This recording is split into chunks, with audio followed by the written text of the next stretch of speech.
Here I have a Lockwood Padlock. It's a 5-pin. It was sent to me by Chris over at keypicking.com. So thank you for the lock.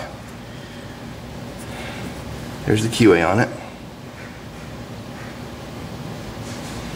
Somebody's rekeyed it, repinned it, done something to it, because you can see they've plugged them all with roll pins.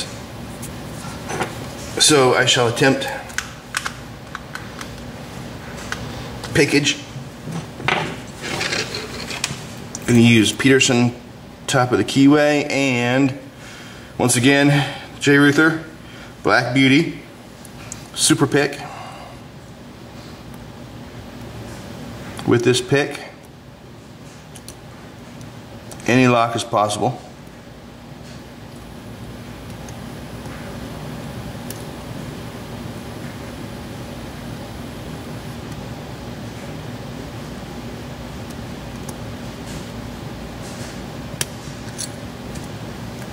Bam, there she is picked and opened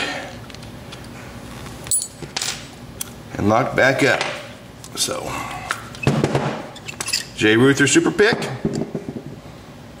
does it once again. Lockwood defeated.